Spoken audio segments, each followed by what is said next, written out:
Hi friends, ಮಸ್ತ್ ಕನ್ನಡ ಚಾನೆಲ್ಗೆ ಮತ್ತೊಮ್ಮೆ ಸ್ವಾಗತ. ಇವತ್ತಿನ ವಿಡಿಯೋದಲ್ಲಿ ನಾನು ವಾರಾಹಿ ಅಮ್ಮನನ್ನ ಸ್ಮರಿಸುತ್ತಾ ಅಮ್ಮನ ಬಗ್ಗೆ ದಾನ ಮಾಡುತ್ತಾ ನಂತರ ವಿಡಿಯೋಗೆ ಹೋಗೋಣ. ಇಂದಿನ ವಿಡಿಯೋ ಸ್ವರ್ಣಕರ್ಷಣ ಭೈರವ ಮಂತ್ರದ ಬಗ್ಗೆ.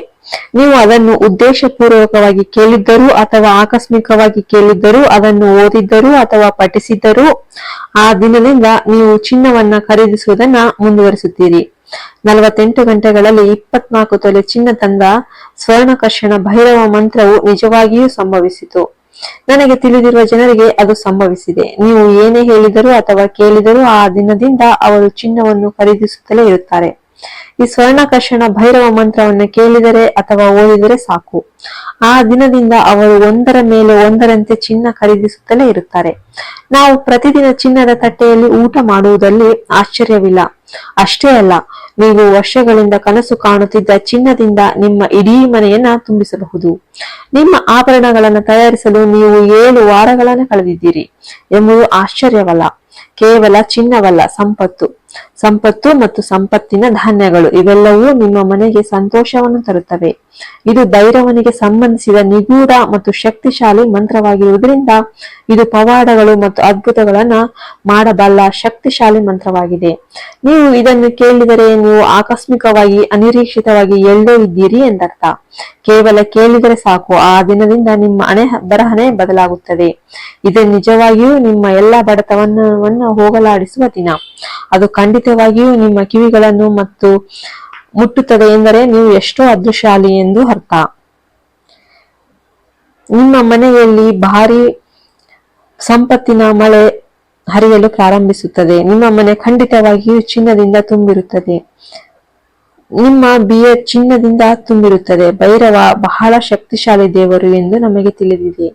ಅಂತಹ ಶಕ್ತಿಶಾಲಿ ಭೈರವನಿಗೆ ಸಂಬಂಧಿಸಿದ ಸ್ವರ್ಣಕರ್ಷಣ ಭೈರವ ಮಂತ್ರವನ್ನ ನಾವು ಪಠಿಸಲಿದ್ದೇವೆ. ಇದನ್ನು ಓದಿ ಅಥವಾ ಕೇಳಿ ನೀವು ಎಲ್ಲೇ ಇದ್ದರೂ ಚಿನ್ನವನ್ನು ಆಕರ್ಷಿಸುತ್ತಲೇ ಇರುತ್ತೀರಿ.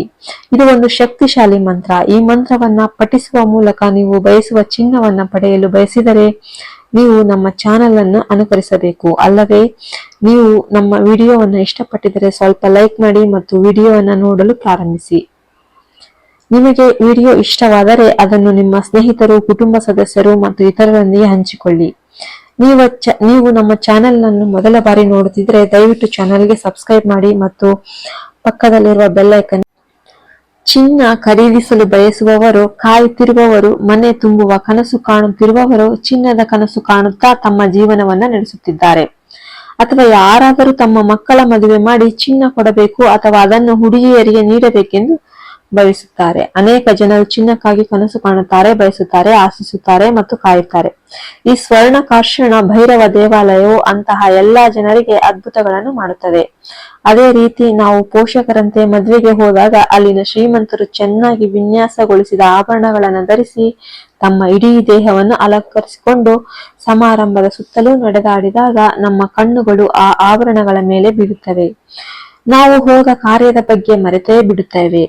ನಾವು ಆಭರಣವನ್ನ ನೋಡುತ್ತಲೇ ಇರುತ್ತೇವೆ. ಅಥವಾ 2 ಅಥವಾ 3 ಮಹಿಳೆಯರು ಒಟ್ಟಿಗೆ ಕುಳಿತಿದ್ದರೆ ಅವರು ಮೊದಲು ಚರ್ಚಿಸಲು ಪ್ರಾರಂಭಿಸುವ ವಿಷಯವೇನೆಂದರೆ, ನೋಡಿ, ಆ ಆಭರಣ ಎಷ್ಟು ಸುಂದರವಾಗಿದೆ, ಆ ವಿನ್ಯಾಸ ಎಷ್ಟು ಚೆನ್ನಾಗಿದೆ, ಅದರ ತೂಕ ಎಷ್ಟು ಗ್ರಾಂ. ಚರ್ಚೆ. ನಾವು ಮಧ್ಯಮ ವರ್ಗದ ಕುಟುಂಬದವರಾಗಿದ್ದರೂ ಚಿನ್ನವನ್ನು ಕಂಡರೆ ನಮಗೆ ಭಯವಾಗುತ್ತದೆ. ಚಿನ್ನದ ಬೆಲೆ ತುಂಬಾ ಹೆಚ್ಚಾಗಿದ್ದು ನಾವು ಅದನ್ನು ಭರಿಸಲು ಸಾಧ್ಯವಿಲ್ಲ.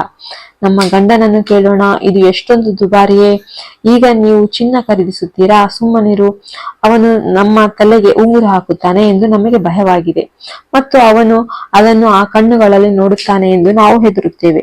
ಅನೇಕ ಜನರು ಅದಕ್ಕಾಗಿ ಕಾಯುತ್ತಿದ್ದಾರೆ. ಅದನ್ನು ಮರೆಯಲು ಸಾಧ್ಯವಿಲ್ಲ, ಅದನ್ನು ಖರೀದಿಸಲು ಸಾಧ್ಯವಿಲ್ಲ. ತಮ್ಮ ದೇಹದಾದ್ಯಂತ ಚಿನ್ನವನ್ನು ಧರಿಸುವ ಭಾಗ್ಯ ಎಂದಿಗೂ ಸಿಗುವುದಿಲ್ಲ ಎಂದು ಕನಸು ಕಾಣುತ್ತಿದ್ದಾರೆ.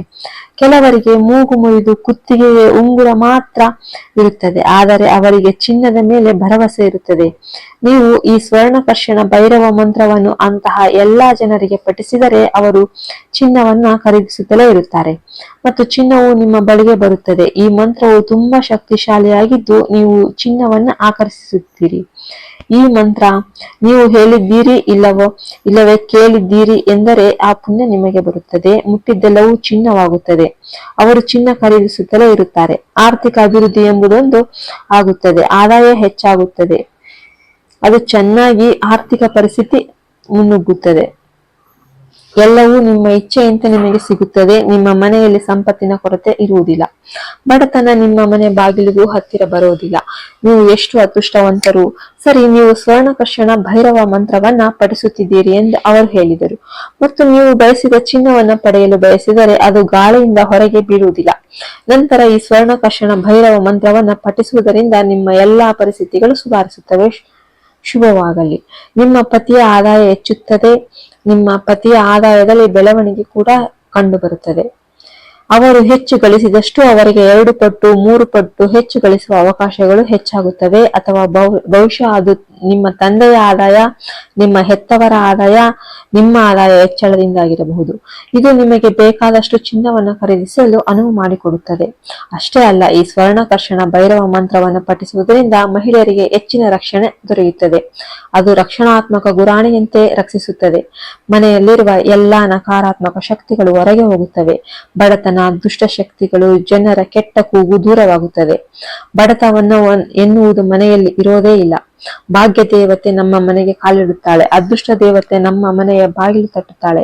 ನೀವು ಚಿನ್ನ, ರತ್ನಗಳು ಮತ್ತು ವಜ್ರಗಳನ್ನು ಸಹ ಖರೀದಿಸುತ್ತೀರಿ. ಅದ್ಭುತವಾದ ಸ್ವರ್ಣಕರ್ಷಣ ಭೈರವ ಮಂತ್ರದ ಅರ್ಥವೇನೆಂದು ನಾನು ಇಲ್ಲಿ ನಿಮಗೆ ಹೇಳುತ್ತೇನೆ. ನಾನು ಅದನ್ನು ಪರದೆಯ ಮೇಲೆ ತೋರಿಸುತ್ತೇನೆ. ದಯವಿಟ್ಟು ಎಚ್ಚರಿಕೆಯಿಂದ ಓಂ ನಮೋ ಭಗವತೆ ಸ್ವರ್ಣಾಕರ್ಷಣ ಭೈರವಾಯ ಧನಧಾನ್ಯ ವೃದ್ಧಿಕರಾಯ ವಿರ್ಧಂ ಧನಂ ಧನಂ ದೇಹಿ ದೇಹಿ ವಶ್ಯ ವಾಸ ಕುರು ಕುರು ಸ್ವಾಹ. ಓಂ ನಮೋ ಭಗವತೆ ಸ್ವರ್ಣಾಕರ್ಷಣ ಭೈರವಾಯ ಧನಧಾನ್ಯ ವೃದ್ಧಿಕರಾಯ ವಿದ್ವಧನಂ ದೇಹಿ ವಶ್ಯವಾಸ ವಿದ್ಧಂ ಧನಂ ಧನಂ ದೇಹಿ ವಶ್ಯವಾಸ. ಪ್ರತಿದಿನ ಇದನ್ನು ರೂಢಿಸಿಕೊಳ್ಳಿ. ನಿಮ್ಮ ದೈನಂದಿನ ಪೂಜೆಯ ಭಾಗವಾಗಿ ಮಂತ್ರ, ಅಂದರೆ ಇದನ್ನು ದಿನಚರಿಯಂತೆ ಹೇಳಲು ಪ್ರಾರಂಭಿಸಿ. ನಿಮ್ಮ ಜೀವನದಲ್ಲಿ ಒಂದು ಪವಾಡ ಸಂಭವಿಸುತ್ತದೆ. ನಾಣ್ಯಗಳ ಮಳೆಯಾಗುತ್ತದೆ, ಚಿನ್ನದ ಮಳೆಯಾಗುತ್ತದೆ. ನೀವು ಹೀಗೆ ಹೇಳುತ್ತೀರಿ, ನಿಮಗೆ 10-15 ದಿನಗಳಲ್ಲಿ ಫಲಿತಾಂಶ ಸಿಗುತ್ತದೆ. ಯಾಕೆಂದರೆ ಇದು ನಿಜವಾಗಿಯೂ ಸಂಭವಿಸಿದೆ. ಇದು ತಿಳಿದವರು ಆ ಹುಡುಗಿಯನ್ನು ಮದುವೆಯಾದ ಕಾರಣ. ಆದರೆ ಅವರ ಅತ್ತೆ ಮಾವ ಇನ್ನೂ ಸ್ವಲ್ಪ ಹೆಚ್ಚು ಸಾಲ ನೀಡಿದ್ದರು ಮತ್ತು ಅದನ್ನೇ ಅವರು ಚಿನ್ನ ಎಂದು ಕರೆದರು. ಆ ಚಿನ್ನಕ್ಕಾಗಿ ಅವರು ಆ ಹುಡುಗಿಯನ್ನು ಕಿರುಕುಳ ಮಾಡುತ್ತಿದ್ದರು. ನಿಮ್ಮ ಕುಟುಂಬವು ನಿಮಗೆ ನೀಡುವುದಕ್ಕಾಗಿ ಭರವಸೆ ನೀಡಿದ ಚಿನ್ನವನ್ನು ಇನ್ನೂ ನೀಡಿಲ್ಲ. ಅವರು ಒಂದು ಮಗುವನ್ನು ಕಳೆದುಕೊಂಡಿದ್ದಾರೆ ಮತ್ತು ನಿಮಗೆ ನಿರಂತರವಾಗಿ ಕಿರುಕುಳ ನೀಡುತ್ತಿದ್ದಾರೆ. ಮತ್ತೆ ಚಿನ್ನ ಯಾವಾಗ ಕೊಡುತ್ತೀರಿ ಎಂದು ಕೇಳುತ್ತಿದ್ದಾರೆ. ಹಾಗಾಗಿ ಅವರ ಪರಿಸ್ಥಿತಿ ನೋಡಿದರೆ ಅವರು ತಮ್ಮ ಕೆಲಸದಿಂದ ನಿವೃತ್ತಿ ಹೊಂದಿದಂತೆ ತೋರುತ್ತದೆ. ಖರೀದಿಸುವ ಸ್ಥಿತಿಯಲ್ಲಿಲ್ಲ. ಮಗು ಪ್ರತಿದಿನ ನರಕದಲ್ಲಿರುವುದನ್ನು ಮತ್ತು ಏನು ಮಾಡಬೇಕೆಂದು ತಿಳಿಯದಿರುವುದನ್ನು ಅವರು ನೋಡಿದರು. ಅವಳು ಈ ಸ್ವರ್ಣಾಕರ್ಷಣ ಭೈರವ ಮಂತ್ರವನ್ನು ಎಲ್ಲೋ ನೋಡಿದಳೆಂದು ಅವರು ಹೇಳಿದರು. ಅವಳು ಅದನ್ನು ಮೊದಲು ನೋಡಿದಾಗ ಇದನ್ನು ಹೀಗೆಯೇ ಮಾಡಬೇಕು ಎಂದು ಭಾವಿಸಿದಳು. ಅವಳು ಅದನ್ನು ಪ್ರತಿದಿನ ಪೂಜಿಸುತ್ತಿದ್ದಳು. ಹೀಗೆ ಮಾಡುತ್ತಾ ಈ ಚಿನ್ನದ ಆಕರ್ಷಣೆಯು ಭೈರವ ಮಂತ್ರವನ್ನು ಪಠಿಸಲು ಪ್ರಾರಂಭಿಸಿದಳು. ಅಂದರೆ, ನನ್ನ ಮಗು ಬಳಲುತ್ತಿದೆ, ನನ್ನ ಮಗುವಿಗೆ ಸಹಾಯ ಮಾಡಬೇಕು, ಹೇಗಾದರೂ ಮಾಡಿ ನನಗೆ ಅಷ್ಟು ಚಿನ್ನವನ್ನ ಖರೀದಿಸಲು ಸಾಧನವನ್ನು ನೀಡಿ, ಅಷ್ಟು ಚಿನ್ನವನ್ನು ದಯಪಾಲಿಸಿ ಎಂದು ಅವಳ ಹೃದಯದಲ್ಲಿ ಬಲವಾದ ಸಂಕಲ್ಪವಿತ್ತು ಮತ್ತು ಈ ಸ್ವರ್ಣಕರ್ಷಣ ಭೈರವ ಮಂತ್ರವನ್ನು ಜಪಿಸಲು ಪ್ರಾರಂಭಿಸಿದಳು. ಇದು ನಿಜಕ್ಕೂ ಒಂದು ಪವಾಡ ಎಂದು ಅವಳು ಹೇಳಿರಬೇಕು. ಅವಳು ಇದನ್ನು ಹೇಳಿ 2 ದಿನಗಳಾಗಿರಬೇಕು. 48 ಗಂಟೆಗಳ ಒಳಗೆ ಆಕೆಗೆ ಅವರಿಂದ ಒಂದು ಕರೆ ಬಂದು, ಎಷ್ಟು ವರ್ಷಗಳಿಂದ ನಿಮ್ಮ ಬಾಕಿ ಮೊತ್ತ ಎಷ್ಟು, ನಿವೃತ್ತಿ ಮೊತ್ತ ಎಷ್ಟು, 2 ಅಥವಾ 3 ವರ್ಷಗಳಿಂದ ಬಾಕಿ ಇದೆ ಮತ್ತು ಅದು ಮತ್ತೆ ಬಂದಿಲ್ಲ, ಉಳಿದ ಮೊತ್ತವು ನಿಮಗೆ ಹಿಂದಿರುಗಲಾಗುತ್ತದೆ, ನಿಮ್ಮ ಮೊತ್ತವನ್ನು ನಿಮಗಾಗಿ ಮಂಜೂರು ಮಾಡಲಾಗಿದೆ, ಆದ್ದರಿಂದ ನೀವು ಅದನ್ನು ತೆಗೆದುಕೊಳ್ಳಬಹುದು ಎಂದು ಹೇಳಿದರು.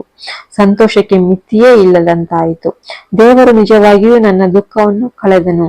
ನಮ್ಮ ಅರಮನೆ ಮತ್ತು ದುಃಖಕ್ಕಿಂತ ಹೆಚ್ಚು ಈ ಚಿನ್ನ ಮತ್ತು ಹಣದಿಂದ ಅವರಲ್ಲಿ ಹಲವರು ಸಂತೋಷ ಪಟ್ಟರು ಮತ್ತು ಈ ಹಣ ಬಂದ ನಂತರ 24 ತಲೆಮಾರುಗಳಷ್ಟು ಕುಳಿತು ತಿನ್ನುವಷ್ಟು ಚಿನ್ನ ಅವರಿಗೆ ಬಂದಿತ್ತು. ಈ ಅದ್ಭುತ ಮಂತ್ರದಿಂದ ಎಷ್ಟೋ ಜನರು ಉಪಯೋಗವನ್ನು ಪಡೆದರು ಮತ್ತು ಅದಕ್ಕಾಗಿಯೇ ನಮ್ಮ ಚಂದಾದರು ಸಹ ತುಂಬಾ ಜನರು ಅದನ್ನು ಬಳಸುವರು. ಅನೇಕ ಜನರು ಇಂತಹ ಕಷ್ಟಗಳಲ್ಲಿದ್ದಾರೆ. ಚಿನ್ನಕ್ಕಾಗಿ ಭರವಸೆಯಿಂದ ಕಾಯುತ್ತಿರುವವರು ಇದ್ದಾರೆ. ಕಷ್ಟದಲ್ಲಿ ಕಾಯುತ್ತಿರುವವರು ಇನ್ನೂ ಅನೇಕರಿದ್ದಾರೆ.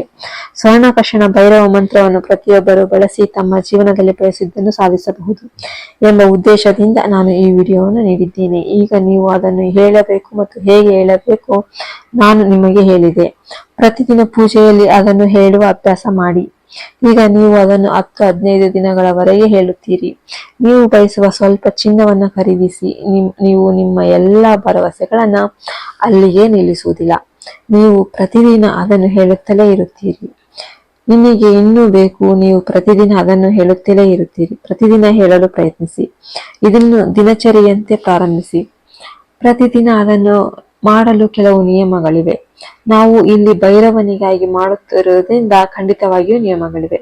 ನಾವು ಪೂಜಾ ಕೋಣೆಯಲ್ಲಿಯೂ ಅದನ್ನೇ ಮಾಡುತ್ತಿದ್ದೇವೆ. ನಾವು ಪೂಜಾ ಕೋಣೆಯನ್ನು ಪ್ರವೇಶಿಸಿದರೆ ಕೆಲವು ನಿಯಮಗಳು ಮತ್ತು ಪಾಲಿಸಬೇಕು. ನಿಮ್ಮ ಋತುಚಕ್ರದ ಸಮಯದಲ್ಲಿ ನೀವು ಮಾಡಬಾರದು. ಇತರ ಕೆಲವು ಕೆಲಸಗಳಲ್ಲಿ ಮಾಡಬಾರದು. ಉದಾಹರಣೆಗೆ ಮಾಂಸಾಹಾರ ತಿನ್ನಬಾರದು. ಆದ್ದರಿಂದ ಈ ದಿನವನ್ನ ಬಿಟ್ಟು ಬಿಡಿ ಮತ್ತು ಅದನ್ನು ಮಾಡಬೇಡಿ. ಮುಂದಿನ ದಿನಕ್ಕೆ ಮುಂದುವರಿಸಲಿ. ನಿಮ್ಮ ಜೀವನದ ಮೇಲೆ ಹಣದ ಮಳೆ ಖಂಡಿತವಾಗಿಯೂ ಸುರಿಯುತ್ತದೆ. ಚಿನ್ನದ ಮಳೆ ಸುರಿಯುತ್ತದೆ. ನಿಮ್ಮ ಮನೆ ತುಂಬಾ ಸಂತೋಷದಿಂದ ತುಂಬಿ ತುಳುಕುತ್ತದೆ. ಸಂಪತ್ತು, ಆಸ್ತಿ ಎಲ್ಲವೂ ನಿಮ್ಮ ಮನೆಯಲ್ಲಿ ತುಂಬಿ ತುಳುಕುತ್ತದೆ. ನಮ್ಮ ಮನೆಯಲ್ಲಿ ಎಲ್ಲವೂ ಹೇರಳವಾಗಿದೆ ಎಂದು, ನೀವು ಅಕ್ಷಯ ಸಂಪತ್ತಿನಿಂದ ತುಂಬಿದ್ದೇವೆ ಎಂದು ನೀವೇ ಹೇಳುತ್ತೀರಿ. ಒಮ್ಮೆ ಪ್ರಯತ್ನಿಸಿ, ಫಲಿತಾಂಶವನ್ನು ಹೊಂದಿ. ಈ ವಿಡಿಯೋ ಇಷ್ಟವಾದರೆ ಲೈಕ್ ಮಾಡಿ, ಸಬ್ಸ್ಕ್ರೈಬ್ ಮಾಡಿ, ಎಲ್ಲರಿಗೂ ಹಂಚಿಕೊಳ್ಳಿ. ಈ ವಿಡಿಯೋ ನೋಡಿದ್ದಕ್ಕಾಗಿ ಧನ್ಯವಾದಗಳು. ಎಲ್ಲರೂ ಭೈರವನ ಮಂತ್ರವನ್ನು ಪಠಿಸಿ, ಸ್ವರ್ಣಾಕರ್ಷಣ ಮಂತ್ರ ಪಠಿಸಿ, ಎಲ್ಲರೂ ಸಂಪತ್ತು ಸೌಕರ್ಯಗಳನ್ನು ಹೊಂದಿ. ಅಲ್ಲಿಯವರೆಗೂ ಸರ್ವೇ ಜನ ಸುಖಿನೋ ಭವಂತು.